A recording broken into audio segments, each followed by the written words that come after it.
Bonjour, j'espère que vous allez bien. Aujourd'hui c'est une journée très spéciale car on va faire une randonnée. On va essayer d'atteindre un glacier situé à 3000 mètres d'altitude, un glacier dans les Alpes. Alors c'est un vrai défi pour moi parce que je ne suis pas un alpiniste, mais par contre j'adore la marche en montagne comme ça. Et aujourd'hui je suis dans l'un des massifs les plus sauvages d'Europe, c'est le massif des Écrins. Je ne sais pas si vous connaissez, en tout cas je vous invite à venir. Et dans les Écrins, ce qui est bien, c'est qu'il y a des montagnes de plus de 4000 mètres. C'est vraiment l'une des chaînes de montagnes les plus hautes d'Europe. Par exemple, en France, vous avez le Mont Blanc à côté de Chamonix. Puis si vous allez plus au sud, vous avez le massif des Écrins aussi, avec la barre des Écrins qui culmine à 4102 mètres. Donc aujourd'hui, c'est parti pour ce défi. Vous allez me suivre dans cette aventure. On va voir si je peux atteindre ce glacier. Je vais essayer en tout cas. Il y en a deux, il y a le glacier noir et le glacier blanc. Et je vous montrerai de belles images, de belles vidéos. Restez bien jusqu'au bout pour voir si je peux atteindre ces glaciers. Alors ici, on traverse un peu de forêt avant d'atteindre l'étage alpin où il n'y a que des alpages en fait plus haut. Et ensuite, il n'y aura que de la rocaille et ensuite, il y aura les glaces. Vous voyez, il y a plusieurs niveaux comme ça. Il y a deux glaciers, le glacier noir et le glacier blanc. On va essayer de voir les deux aujourd'hui. Donc je vais faire mon maximum pour d'abord aller au blanc et ensuite au noir. On voit un peu de neige éternelle malgré la canicule qui sévit là maintenant en 2022.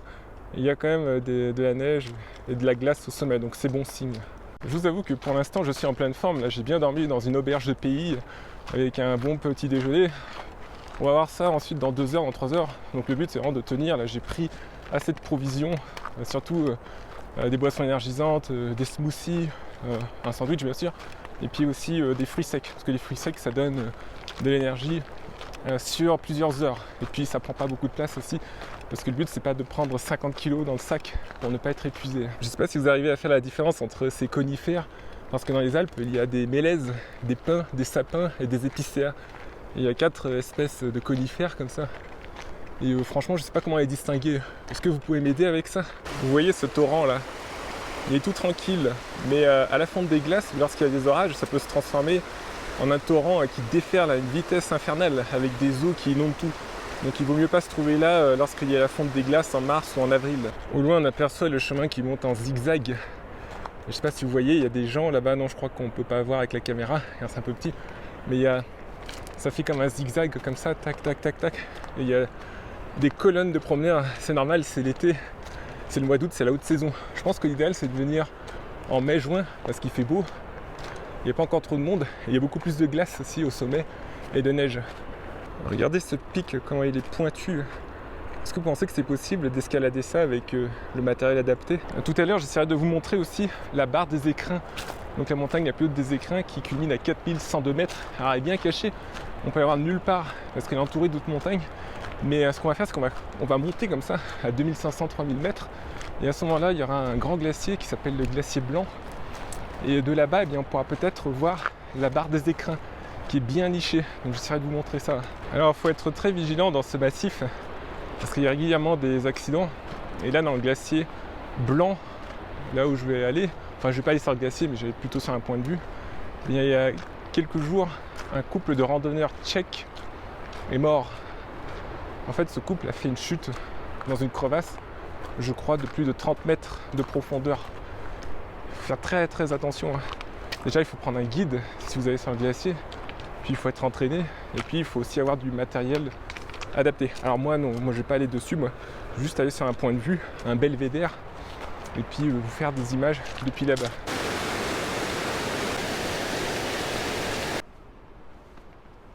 Oh, c'est que de la rocaille, ça tape au soleil ici, mais il y a souvent de forts contrastes de température en montagne. Vous pouvez avoir 50 degrés de soleil et dès que vous passez à l'ombre il fait plus que 10-15 degrés. Alors c'est parti, faisons une pause pour boire, il faut bien s'hydrater. Et là j'ai fait de bons stocks, 3 litres d'eau au total, 2 bouteilles de 1,5 litre.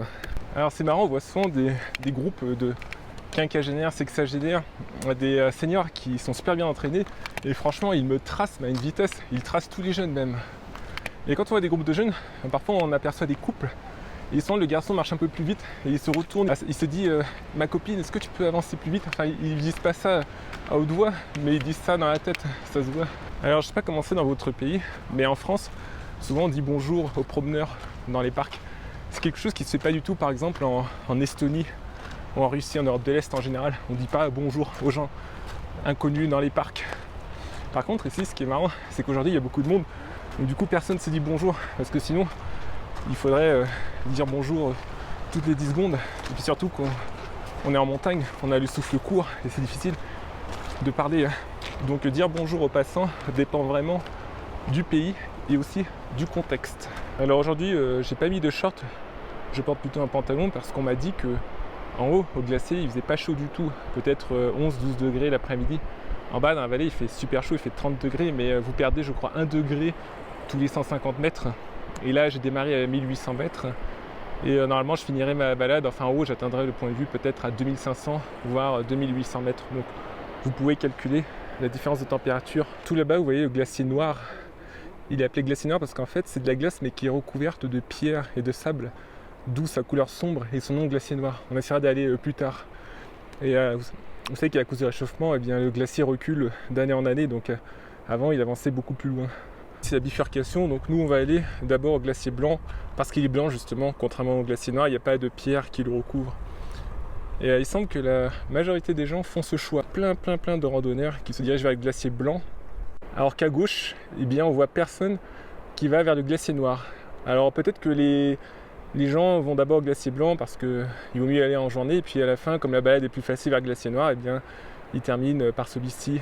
Bon les amis, là ça commence à se corser. Regardez, le chemin il est plat, et là tout d'un coup ça monte, ça fait des zigzags vers la gauche. Et ensuite il faudra monter vers la droite. Je dois vous avouer une chose, c'est que quand on fait de la randonnée en montagne comme ça, on est vraiment dans l'instant présent. Je sais pas pour vous, mais pour moi et pour beaucoup de personnes de l'époque moderne, c'est très difficile de vraiment être focus sur le présent. On a toujours tendance à ressasser le passé ou alors à s'inquiéter pour le futur. Mais ici, là, vous êtes concentré uniquement sur l'effort. Et puis en plus, l'environnement est pur, l'air est pur, c'est silencieux. Il y a du beau soleil, il y a de la glace, il y a des mélèzes, il y a des sapins, il y a de la rocaille. Et tout ça, eh bien, ça balaye d'un revers de main tous les soucis du quotidien.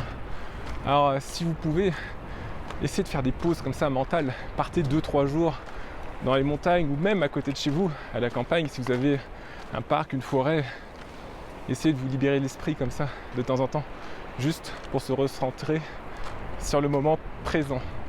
Je pense qu'aller en montagne, c'est comme un investissement sur sa santé, son bien-être, plutôt que de payer plus tard des traitements parce qu'on aura des problèmes de santé. Eh bien, je pense que c'est bien de payer quelques centaines d'euros maintenant pour faire de la marche comme ça, pour profiter du grand air, être en meilleure santé, parce que ça produit aussi des endorphines. Et l'endorphine, c'est une hormone du bonheur, vous voyez. Et puis ça aussi produit du muscle, donc ça augmente la stature musculaire. Et puis ça améliore la santé pulmonaire et cardiaque. Donc à long terme, eh bien, c'est un investissement très bénéfique, je pense. En montagne, vous avez un double avantage. Le premier, c'est le relief. Donc ça pousse à travailler dur sans cesse sur ses muscles et sur sa santé cardio-respiratoire. Et deuxièmement, en montagne, il y a un peu moins d'oxygène. Ça a été prouvé que le déficit léger d'oxygène, eh bien, ça stimule en fait la production de globules rouges et ça stimule en général le système endocrinien du corps, le système de circulation sanguine. Et donc, comme le corps travaille un peu plus légèrement, eh bien, ça le maintient plus vif et plus fort. Et d'ailleurs, il y a des études qui ont été faites comme ça en Suisse et aux États-Unis. Et aux États-Unis, notamment dans le Colorado, qui est un état situé en altitude, eh bien, les gens qui vivaient dans cet état à 1500 mètres d'altitude avaient une espérance de vie plus élevée que ceux qui vivaient dans le reste des États-Unis. Plus élevée de plusieurs années, je crois. C'est assez impressionnant comme écart. Et en Suisse, il y a aussi le même genre d'études. Parce qu'en Suisse, vous avez aussi beaucoup de montagnes et des villages et des villes à plus de 1000 mètres, comme dans le canton du Valais, ou alors dans la Suisse alémanique, on s'élève. J'adore quand on grimpe comme ça, de voir la progression accomplie. Attendez, je reprends un peu mon souffle là, parce que je viens de grimper une bonne côte. Donc tout à l'heure on était au parking, et là les voitures paraissent vraiment minuscules. C'est comme dans le business en ligne. En fait, moi je vois un parallèle très fort entre une ascension de montagne et le business en ligne, c'est que c'est raide, c'est très raide, il faut s'avouer les choses. Mais vous êtes content comme ça quand de temps en temps vous vous retournez et vous admirez le progrès accompli. Mais pas trop longtemps non plus, parce que si on s'arrête trop longtemps pour admirer, on commence à se reposer, les muscles se refroidissent et c'est difficile de redémarrer. Donc il faut admirer quelques secondes et après il faut repartir. Vous avez des sortes de pierres glissantes et d'escaliers. Je ne sais pas ce qui se passe aujourd'hui. Mais là je viens de tracer plein de groupes, au moins 4 ou 5 groupes, des gens de tous les âges. C'est sans doute grâce à mon échauffement d'hier. Alors ce que je vous recommande avant une grosse balade comme ça, la veille faites une petite balade de 2-3 heures comme ça, pour vous échauffer, dormez bien, et ensuite le lendemain, eh bien, vous serez comme une pile électrique. Parfois le chemin n'est pas clairement défini, surtout quand c'est de la pierre comme ça, ou parfois ça peut être de la lande, des alpages. Et quand il n'y a pas de chemin clairement défini, il faut suivre un peu son intuition, son bon sens, essayer de trouver les points d'appui là où c'est plus facile, là où c'est un peu plus plat, ou tout simplement suivre d'autres randonneurs qui connaissent bien le chemin, qui connaissent bien la route et qui peuvent vous guider. Alors un problème peut se poser dans ce genre d'endroit, c'est si vous voulez faire pipi, parce qu'en fait il n'y a aucun endroit pour se cacher. C'est pas comme dans les forêts où vous pouvez trouver un arbre, mais là tout le monde peut vous voir, il y a plein de randonneurs autour. Ah super, ils ont aménagé une sorte de passage en pierre empilée, et puis regardez au-dessus là, on voit enfin l'extrémité du glacier blanc. Alors là je fais une petite pause méditatrice sur une arête rocheuse, et derrière moi vous voyez le bout du glacier. C'est vraiment reposant ici, c'est rafraîchissant aussi parce qu'on commence à sentir le vent froid qui descend des cimes, qui descend de la glace. Vous avez un autre sommet en face avec une grosse épaisseur de neige et de glace. Bon, il faut repartir maintenant, il ne faut pas se refroidir. Allez, let's go! Vous voyez le tas de cailloux devant moi, c'est ce qu'on appelle un cairn, C-A-I-R-N, et ça permet d'indiquer le chemin en montagne. Ce sont d'autres randonneurs, d'autres alpinistes qui ont mis ça en place, et d'ailleurs on les remercie. Ça permet de ne pas se perdre.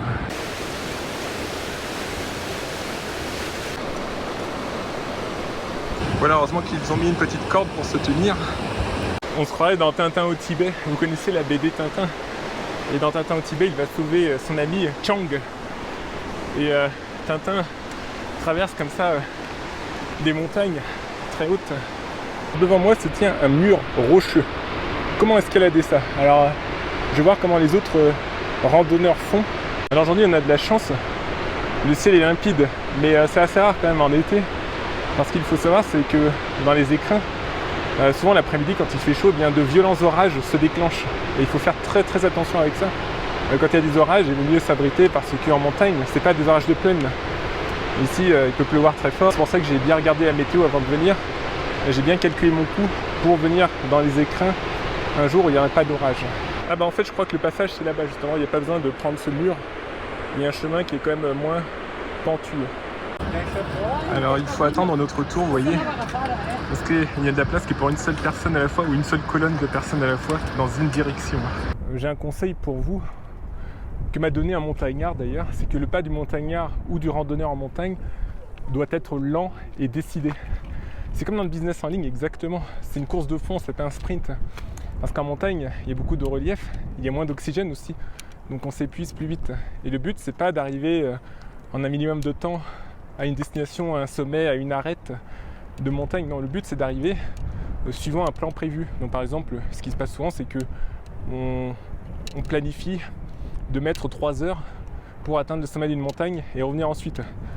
Donc ça sert à rien d'essayer de faire ça en 1h30 parce que on s'épuise, on peut se fouler une cheville, on peut tomber, ça peut être dangereux. C'est pareil dans le business aussi. Parfois dans le business en ligne, des personnes essayent vraiment de foncer, de faire du business facile, de gagner de l'argent rapidement. Non, le but c'est d'y aller sûrement, en planifiant et puis en progressant tous les jours. C'est ce qu'on appelle l'effet cumulé. Quand vous faites un peu tous les jours, eh bien au final les résultats sont énormes. C'est comme en montagne. Au début, vous voyez une crête ou un sommet qui est très haut, vous vous dites mais c'est impossible que j'atteigne ça, surtout en marchant lentement. Mais au fur et à mesure que les heures passent, eh bien vous voyez le progrès accompli parce que vous ajoutez un petit peu de distance chaque heure et au final eh bien c'est là que vous allez accomplir des prouesses, comme dans le business aussi. Il y a quand même des fleurs qui poussent à cette altitude et d'ailleurs si vous avez des connaissances en botanisme, est-ce que vous savez quelle plante c'est là devant moi? Regardez-moi ce panorama, là vous avez plein de fleurs des montagnes violettes, ici ça contraste avec la rocaille ambiante, là devant moi vous avez un refuge, vous voyez le bâtiment ici au milieu de nulle part. Ça permet en fait à des randonneurs de loger pour la nuit et comme ça, le lendemain ils peuvent reprendre leur course à haute altitude sans avoir besoin de refaire tout le chemin depuis le parking en bas. Alors je vois beaucoup de randonneurs avec des bâtons de marche et d'ailleurs c'est très judicieux, moi j'en ai pas mais apparemment ça aide beaucoup en fait à répartir le poids. Donc en fait le poids de votre corps n'est pas supporté que par vos muscles, mais aussi par les 2 bâtons. Et d'ailleurs j'ai un ami proche qui est coach en marche nordique, donc c'est de la marche avec des bâtons, et si ça vous intéresse, je vous mets son lien, enfin le lien de sa chaîne YouTube en description, parce qu'il a une chaîne et il donne de très bons conseils, il propose de très bons tutoriels si vous voulez vous lancer en marche nordique ou si vous voulez vous perfectionner en marche nordique. J'ai trouvé une petite plage là, à 2500 mètres d'altitude, et des personnes prennent un bain de soleil et se reposent avant de reprendre l'ascension. Alors à un moment, il y avait une bifurcation et je ne savais pas où aller. Heureusement que j'ai pu demander à quelqu'un qui passait par là. Donc il y a une dame, je lui ai demandé en français « Bonjour, est-ce que vous pouvez me renseigner s'il vous plaît ?» Et cette dame parlait anglais en fait. Elle était d'un autre pays, parlait pas français, mais elle parlait anglais, donc on a communiqué en anglais. Et il faut savoir qu'en montagne, il vaut mieux prendre la bonne direction. Donc heureusement que cette personne m'a bien guidé, parce que si vous vous perdez, si vous vous trompez, eh bien ça peut être très difficile de revenir en arrière. Parce qu'en général, le temps est limité. En montagne, il faut souvent atteindre un sommet avant telle heure. Il faut revenir avant que la nuit soit tombée. Donc heureusement qu'elle m'a bien guidé. Comme ça, je peux continuer de marcher sans devoir perdre mon temps sur un mauvais chemin. C'est complètement désolé. C'est même lunaire. Il n'y a pas besoin d'aller au pôle Nord ou au nord de la Norvège ou au nord du Canada pour voir de tels paysages polaires. Regardez-moi ça, regardez, observez. Alors attention aux cailloux, il faut bien s'appuyer au bon endroit. Il ne faut pas non plus tomber dans l'eau. Parfois j'ai un rêve comme ça de construire un refuge ou une maison en haut d'une montagne, sur une cime comme ça, ou alors au-dessus d'un glacier, et puis d'aller parfois passer quelques jours en retraite. Imaginez par exemple une capsule bien équipée que vous accrochez au sommet de cette montagne. Il y a un refuge au milieu de nulle part comme ça, et apparemment ils proposent même des boissons et à manger. Moi c'est bon, j'ai pris tout ce qu'il faut, mais on peut s'arrêter là et boire un coup et faire une pause. Regardez, c'est le meilleur endroit du monde pour pique-niquer ici. C'est la première fois que je vois ça, un engin pour écraser les canettes. Je sais pas pourquoi il y a ça. Apparemment la suite du chemin pour aller au glacier est difficile d'après la carte. J'ai quand même essayé de voir jusqu'où je peux aller. Alors j'ai demandé à des promeneurs la direction du glacier, donc c'est par là, vous voyez. Mais là on se rend pas compte sur la vidéo, mais c'est vraiment pentu. Il doit y avoir 30 degrés, voire 40 degrés d'inclinaison. Et ils ont confirmé la carte qui dit que le chemin est très difficile. Donc je vais voir ce que je peux faire, sachant que j'ai pas d'équipement. J'ai pas de chaussures avec des crampons, j'ai pas de bâton non plus, donc je vous tiens au jus. J'ai posé mon sac pour faire une petite pause, mais il faut faire très attention, car en dessous c'est très abrupt. Imaginez, vous faites tomber votre sac, il y a tout dedans. Alors dans mon sac, il y a mon passeport, il y a les clés de la voiture, les papiers de la voiture. Vous voyez, ce serait vraiment horrible de tout perdre, et puis de devoir aller chercher tout ça au fond de la vallée. Ou le pire, c'est quand vous revenez au parking, par exemple, après une balade d'une journée entière, et vous vous dites « Mince, où est la clé de la voiture ?» Et là, je l'ai oublié au glacier à 3000 mètres d'altitude. Comment faites-vous dans ce cas-là? Est-ce que vous allez chercher votre clé au glacier à 3000 mètres en pleine nuit? Je suis en train de grimper tout ça. Vous pouvez m'appeler Jérôme le chamois ou Jérôme l'alpiniste. Alors je viens de tomber sur ce panneau d'avertissement qui dit « Attention, au-delà de cette limite, vous quittez le sentier de randonnée pédestre. Vous entrez dans une zone d'alpinisme. » Alors, est-ce qu'on continue? Bah oui, c'est parti, allez, un petit peu. On va voir un peu, on va tâter le terrain, et puis si c'est trop difficile, eh bien, je rebousserai chemin. Je crois que je suis un peu fou de faire ça. Là, regardez, là, tout d'un coup, il n'y a plus personne. La montagne s'est complètement vidée. Essayez de me guider. Dites-moi où je dois poser les pieds et les mains. Oula. Attention, parce qu'il y a des pierres qui peuvent s'effondrer. Oh, mais quel plaisir ça offre. Le spectacle qu'il y a autour, c'est tout simplement incroyable. Ça rappelle les cours d'escalade quand j'étais à l'école primaire. Voilà. Si, là, je vois des gens. Je ne sais pas par où passer, ce n'est pas balisé. Regardez, les pierres, ça fait comme des sortes d'escaliers. On va essayer de les prendre en suivant notre intuition, comme je l'ai dit. Cette fameuse intuition qui nous guide dans l'inconnu. L'épaisseur de cette masse de glace. Et il y a plein de crevasses dedans. Et c'est pas rassurant d'ailleurs. Quand vous tapez écrin sur Google, eh bien, vous voyez plein d'articles qui vous disent il y a une semaine, un couple est mort en tombant dans une crevasse dans ce glacier. Ce qui est vrai d'ailleurs. Il y a quelques jours, il y a un couple de Tchèques en fait, qui est tombé de 30 mètres dans ce glacier là-bas. Parce que tout simplement, voilà, je pointe du doigt, les gens en fait ils font pas attention, ils prennent pas de guide. et ils y vont comme ça un peu au hasard, et les crevasses peuvent se cacher sous une couche de neige, et il peut y avoir en dessous de 30 mètres ou même plus. Bon, allez, let's go. Encore une fois, j'ai dû dire plein de fois le let's go là. J'essaye de déterminer le bon chemin. Là c'est plus facile parce qu'en fait les cailloux sont plus en marche d'escalier, mais parfois quand c'est lisse et en pente c'est très difficile.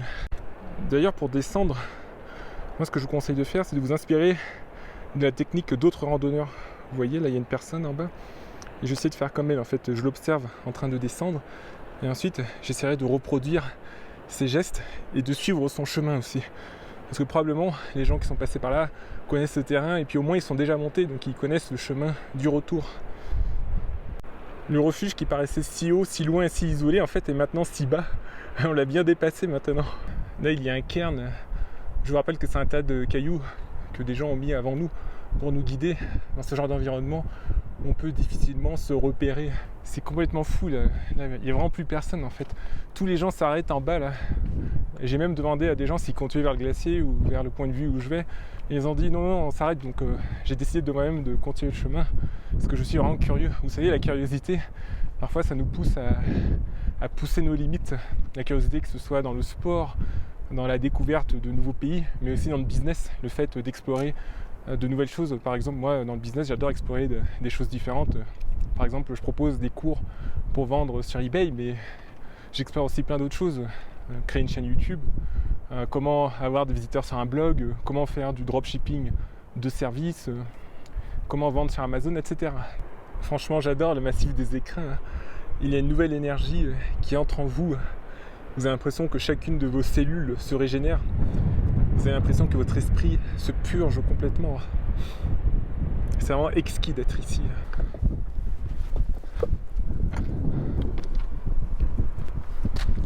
Il est temps de s'arrêter pour pique-niquer et là j'ai trouvé une pierre bien plate qui fera l'affaire pour s'asseoir dessus. C'est vraiment glacial ici. Je vais mettre mon pull polaire. En ce moment c'est la canicule, il fait 35 degrés partout, mais ici il fait combien? Là il doit faire 12-13 degrés et vous sentez l'air froid qui descend du glacier directement de la glace. Il y a comme une sorte de couloir en haut. Et juste derrière ce couloir, en fait, derrière vous avez la barre des écrins qui culmine à 4102 mètres. Alors j'ai sorti mon altimètre et on a exactement 2707 mètres d'altitude. C'est incroyable comme phénomène parce qu'en bas j'ai acheté un sandwich comme ça, emballé et hermétique, vous voyez, et là il a gonflé, vous voyez le paquet a complètement gonflé, là, regardez, c'est comme un coussin. En fait c'est à cause du changement d'altitude parce que je l'ai acheté à 1000 mètres d'altitude ou 1200 et là on est à 2700 mètres, donc à l'intérieur en fait l'air est resté à la pression d'en bas, par contre à l'extérieur la pression est beaucoup plus basse, ce qui fait que l'air à l'intérieur pousse sur le sandwich, sur le paquet et le fait gonfler.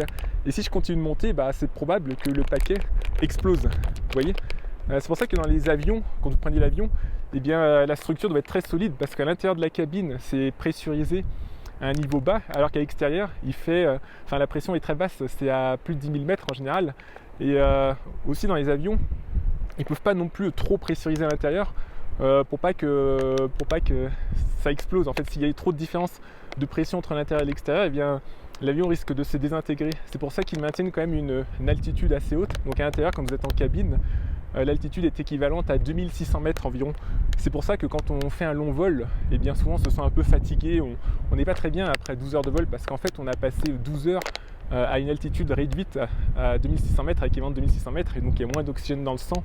Et en plus l'air est très sec dans l'avion, donc c'est pour ça qu'on se sent plus fatigué. Ceci dit, dans les avions de nouvelle génération, ils pressurisent un peu plus bas. Je crois qu'ils pressurisent dans les Boeing 787 ou Airbus A350 à 1800 mètres au lieu de 2600 mètres. Donc normalement, dans les nouveaux avions, on se sent moins fatigué à l'arrivée après un vol de 8 heures, 10 heures, 12 heures. Donc c'est bon à savoir si vous comptez voyager cet été et aller loin en avion. Devant moi se tient une masse de glace monumentale. Regardez-moi la hauteur de ce glacier. Et là, il continue loin derrière. Malheureusement, à cause du réchauffement climatique, une partie de ce glacier a déjà fondu et il continue de fondre. Donc si vous voulez le voir tel qu'il est maintenant, je pense qu'il faut vite venir ici. Enfin, quand je dis vite, c'est cette année ou l'année prochaine, car d'ici 10 ans, 15 ans, 20 ans, peut-être qu'une grande partie de ce que vous voyez devant aura déjà fondu. Si bien évidemment les prévisions relatives au réchauffement climatique se confirme. Alors, je continue de suivre les monticules de pierre dans ce paysage désertique. Heureusement qu'ils sont là. Bénissons les personnes qui sont passées avant nous et qui ont mis en place ces monticules.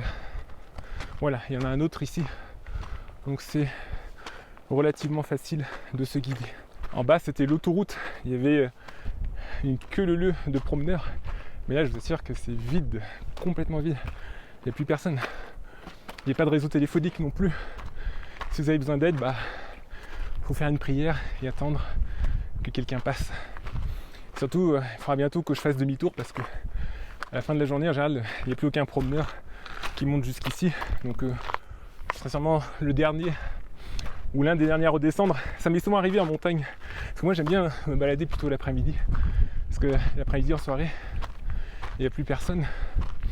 Et vous pouvez savourer au mieux l'esprit de la montagne. Les amis, je suis finalement au-dessus du glacier.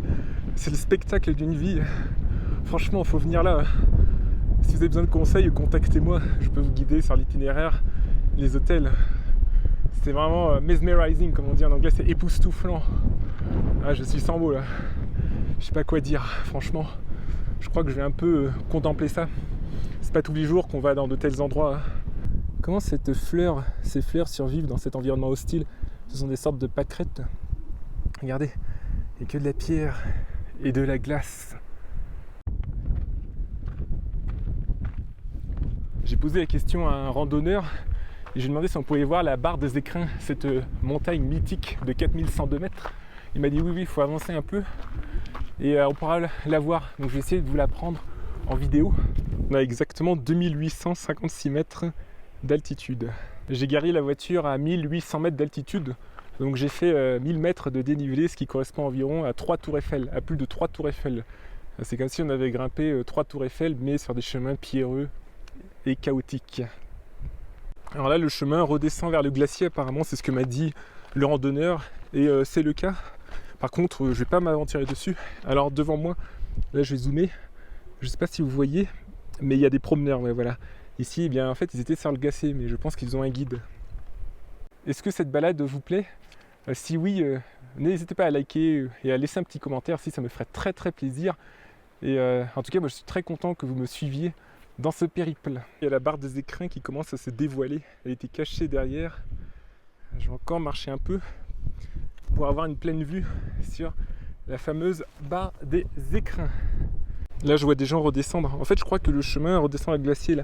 Il semble qu'il n'y a plus rien. Là, je me suis retrouvé dans un cul-de-sac. C'est que de la pierraille dans tous les sens.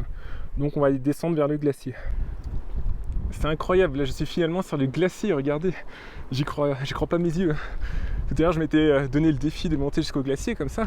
Je me suis dit, bon, c'est pas grave si j'arriverai pas jusqu'au bout. Au final, si, j'y suis arrivé. Vous voyez, il a fallu descendre là de ce tas de pierres. On dirait pas trop sur la caméra, mais en fait, c'est très très très pentu. Il y a quand même une distance assez longue. Et là, on commence à repérer les premières crevasses. Je vous parlais tout à l'heure des crevasses dans lesquelles des gens sont tombés. Et bon, là, c'est une petite parce que je suis en bordure du glacier, mais si vous avancez, vous avez des crevasses de je sais pas combien de mètres, 30 mètres, 50 mètres peut-être. Il faut faire vraiment vraiment attention.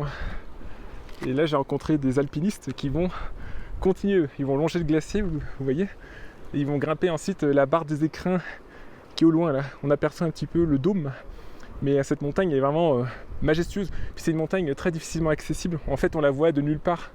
C'est pas comme le Mont Blanc. Le Mont Blanc, par exemple, on le voit depuis Chamonix ou depuis des villes autour. Mais là, non, c'est un massif très sauvage et cette montagne, on la voit vraiment de nulle part. Si vous voulez l'apercevoir, il faut marcher comme ça pendant 3 heures, 4 heures par des sentiers escarpés.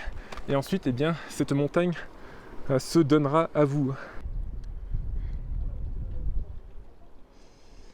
Sur le glacier, j'ai rencontré des alpinistes vraiment trop sympas. Mais eux, demain, ils vont faire la barre des Écrins.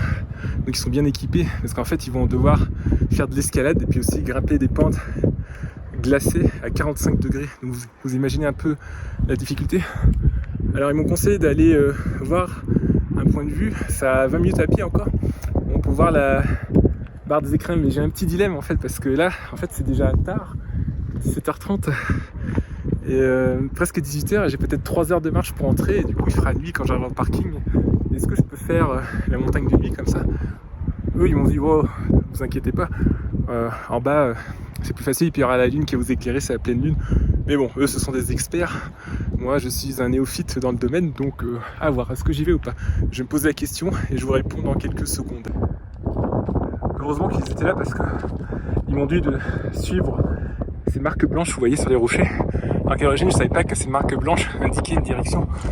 Tout à l'heure j'ai essayé d'aller par là, je suis complètement perdu parce que je savais pas qu'il fallait suivre ces marques. Heureusement qu'ils m'ont éclairé. Elle a encore une pente verticale à grimper. En fait le plus délicat c'est pas de monter, mais c'est surtout de descendre. En arrière c'est plus difficile. Alors j'ai pas trop osé demander l'Instagram des alpinistes. En fait ils m'ont dit qu'ils partageaient pas leurs réseaux sociaux parce que ils ont comme ça des chemins un peu cachés, secrets. Et le problème c'est que ça attire des promeneurs du dimanche. Et il faut savoir qu'il y a beaucoup d'accidents quand même dans ces montagnes, dans ces glaciers. Pas plus tard qu'il y a quelques jours, comme je vous l'ai dit, il y a un couple qui est mort. En général les accidents, ce sont des gens qui dévissent, c'est-à-dire qu'ils perdent le contrôle et ils tombent dans une crevasse, que ce soit dans la glace ou sur la montagne. Ils m'ont dit que la profondeur des creux dans le glacier pouvait atteindre 55 mètres. Vous imaginez, 55 mètres, ça fait environ, si je calcule bien, ça fait presque 20 étages. Donc une tour de 20 étages en profondeur, ça laisse aucune chance. Ça y est, je vois les alpinistes au loin. Là, ils se sont engagés. Bonne chance à eux, bon courage. J'aurais souhaité de monter en toute sécurité. Donc demain, ils seront au sommet de la montagne en face. Et ce soir, ils vont dormir dans un refuge. Bon, la barre se cache toujours derrière, mais on voit une grande partie quand même. Vous voyez que c'est magnifique, ça brille sur les pentes enneigées. Bon, les gars, là je vais rebrousser chemin, ça y est. C'est presque 18h, sachant que j'ai mis presque 5h30 pour venir jusqu'ici. Et là, il me reste que 2h30 pour descendre avant qu'il fasse nuit noire. Parce qu'il finit à 20h30, 21h, éventuellement 3h. Normalement, descendre, ça ira plus vite, mais bon. Faut être prudent, c'est la première fois que je vais aussi haut en montagne, donc on va faire attention. Après, il y aura l'occasion de revenir et puis peut-être de continuer sur ce chemin jusqu'au point de vue que m'ont indiqué des alpinistes. Alors si vous souhaitez faire de l'alpinisme comme eux, là vous voyez les 4 personnes en bas, et aller faire de la haute montagne comme ça, ils m'ont conseillé de suivre des cours dans une fédération. C'est présent partout en France et ils font des cours en groupe. Donc ça permet en fait de payer moins cher aussi, parce que si vous prenez un cours individuel, il faut un guide qui vous accompagne parfois pendant plusieurs jours en montagne, donc ça peut coûter cher. Et dans cette fédération, vous apprenez aussi avec d'autres élèves, donc ça peut être sympa aussi pour faire des connaissances. Franchement, j'adore l'esprit de la montagne, l'esprit que ce soit les paysages, surtout les personnes, les randonneurs que vous rencontrez. J'ai discuté avec ces alpinistes, avec plusieurs personnes aussi, avec un Américain qui m'a aidé à me prendre en photo, puis des gens qui vous guident. En montagne, il y a beaucoup d'entraide parce que c'est un environnement difficile et c'est très important que les gens soient solidaires. Ça, j'adore. Bon, il s'agit de redescendre maintenant. Il y a tout ça à faire. Vous voyez le bout du glacier là-bas, alors que depuis le bas, le glacier paraissait si loin vers le haut. Là, c'est le contraire. Le bas du glacier paraît si loin vers le bas. Vous voyez un peu l'ampleur du parcours à faire. Il faut que je fasse ça en moins de 3 heures. C'est parti les gars. Et les femmes, les meufs, ou je sais pas comment dire, souhaitez-moi bon courage. Alors avant d'entamer la descente, je vais prendre une boisson énergétique pour être au maximum de mes capacités physiques et mentales. Alors il faut savoir que la descente est difficile, c'est presque aussi difficile que la montée, c'est beaucoup plus rapide certes, mais ça tire vraiment sur certains muscles qui ne sont pas sollicités en règle générale, parce que c'est rare qu'on descende comme ça des pentes. Donc il faut être très très vigilant et puis être en bonne forme. J'ai cru voir un animal, je crois que c'est une marmotte. Je vais avancer doucement, je la vois bouger. Elle est derrière un caillou là. On va s'approcher d'elle. En montagne, le soir, c'est là qu'on voit des animaux, quand il n'y a plus personne. Ça m'est déjà arrivé comme ça le soir de voir des chamois. Et c'est vraiment majestueux comment ils sautent sur les parois des montagnes. Attendez, je vais me rapprocher ici. Où es-tu, petite marmotte? Je vais essayer de pas trop la déranger non plus, mais je vais essayer de vous la filmer quand même. Voilà, je parle pas très fort, faut pas l'effrayer. Alors, voilà, regardez, elle court là. Elle est pas petite, hein. Regardez-moi ça. Comment elle s'appelle? Faut lui donner un petit nom, hein. Petite, comment t'appelles-tu? Coucou. Elle prend le soleil aussi. Voilà, elle a disparu. À bientôt, petite marmotte. Voilà, c'est le bout du glacier. On va lui dire au revoir et j'espère qu'il ne va pas trop reculer dans les années qui viennent. Je reviendrai.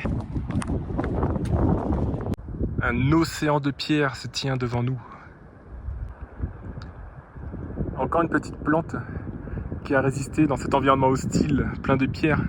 C'est pour ça que la théorie de l'évolution de Darwin, c'est limite parce qu'il y a toujours des exceptions en fait. Normalement, aucune plante n'est censée survivre ici. Et pourtant, elle, eh bien, elle a bravé la théorie de l'évolution de Darwin pour pousser ici. Là où il fait moins 30 en hiver, là où les vents peuvent souffler parfois à 150 km/h, et là où il n'y a pas de terre aussi, il n'y a que de la rocaille. Ça y est, le soleil se cache définitivement derrière la montagne. On lui dit à très bientôt. Ça y est, on approche du refuge. Ça rassure beaucoup d'être au refuge parce qu'après c'est beaucoup plus facile. Même s'il fait quasiment nuit, on peut retrouver son chemin quand même et puis c'est pas trop pentu. Le passage derrière moi était très difficile en descente. Ça a glissé en fait parce que c'est tout lisse, vous voyez. C'est difficile de s'appuyer donc il fallait que je m'appuie sur les mains pour arriver jusqu'ici. Si jamais en descente vous êtes trop fatigué, vous pouvez toujours dormir dans le refuge en bas. En général les refuges sont un libre service. Il faut payer sûrement mais après voilà, c'est une urgence, ils vont pas vous refuser. Donc c'est un libre service, c'est-à-dire qu'il y a, je crois pas qu'il y a un gardien, mais vous pouvez quand même demander à loger là et puis laisser un billet, je sais pas combien ça coûte, mais en fonction des tarifs affichés, vous pouvez laisser un billet pour passer la nuit. Franchement, si vous habitez dans des villes de montagne comme Grenoble, Genève, Annecy, vous avez trop de chance car vous pouvez faire du trek comme ça tous les week-ends ou pendant les vacances ou même le soir. Si vous finissez pas trop tard, vous pouvez toujours prendre la voiture et aller faire une petite balade au-dessus d'Annecy par exemple. Ouh là, j'ai eu peur, j'ai entendu un bruit et j'ai cru que c'était un effondrement de terrain ou un éboulement de pierre, mais en fait non, parce que vous avez un refuge au-dessus. Et là, il y a un flux d'eau qui vient du refuge et qui fait un peu de bruit, je sais pas ce que c'est, les eaux usées peut-être. Ça, le terrain devient un peu plus plat, là vous avez une sorte de plateau en face avant que ça redescende. Et devant moi, c'est le mont Pelvoux qui culmine, je crois, à 3800, 3900 mètres aussi. Comment font les gens pour aller au sommet? Regardez, vous avez une mer de glace là, mais pour grimper ça, comment? Regardez, les parois sont si pentues, presque verticales, ou peut-être pas verticales, mais à 50-60 degrés.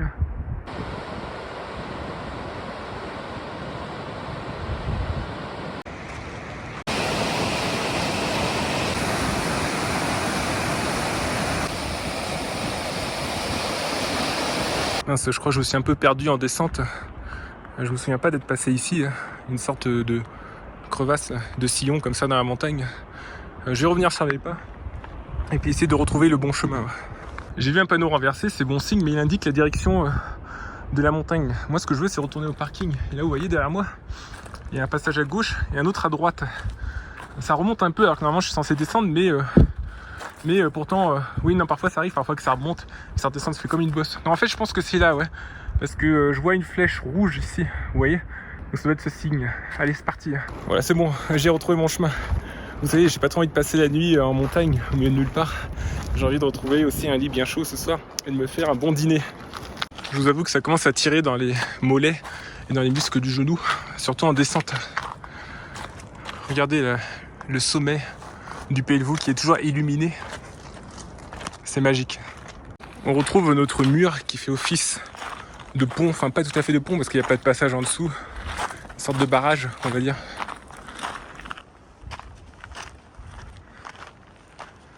Ça y est, on voit le parking en contrebas. C'est très bon signe. Les amis, il y a un chamois qui m'observe depuis là-bas. Regardez, là, il tourne sa tête. C'est extraordinaire. Il a poussé un petit cri comme ça et je me suis retourné. Regardez, là. Il nous regarde. Un autre chamois, il est vraiment très près. Il pousse un petit cri très aigu. Petit, comment tu t'appelles? Où vas-tu? C'est incroyable, la journée on les voit pas parce qu'il y a trop de monde. Et c'est le privilège de se balader le soir, comme ça. Les gens comme moi, nocturnes, parce que moi j'adore la nuit, j'adore le soir. Et on a cette chance-là de pouvoir voir ce genre d'animaux sauvages. Je trouve ça sublime le soir, quand on voit les cimes comme ça qui sont ensoleillées, juste les cimes. C'est un peu, on va dire, une revanche des cimes sur les vallées parce que là-bas il fait très froid. Il fait jamais plus de 0 degré, hein, même en été je pense. Par contre, les cimes ont le droit au soleil plus longtemps que les vallées, hein. C'est le privilège des cimes de montagne. Au final, on n'a pas eu le temps de visiter l'autre glacier, le glacier dit noir, à cause de la couleur, vous voyez, au-dessus parce qu'il est recouvert de pierre. Mais bon, ça sera pour la prochaine fois.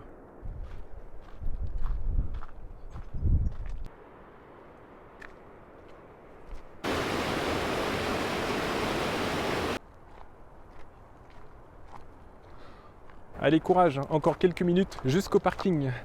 Je vous avoue que j'ai envie d'un bon plat régional avec du fromage de la région, des plats, des écrins. On va voir ce qu'ils proposent dans les restaurants. Nous voici de retour à la civilisation. Vous voyez derrière moi un café, un restaurant. D'ailleurs, ça sent fort l'essence parce qu'ils ont un groupe électrogène. L'électricité ne vient pas jusqu'ici, donc ils ont un groupe électrogène alimenté en fuel, pas en essence, je veux dire, et ça sent vachement fort. Donc là, je vais reprendre la voiture et puis trouver un endroit pour manger. Alors ici, ils font à manger aussi, mais je préfère manger en ville plutôt. Allez, c'est parti.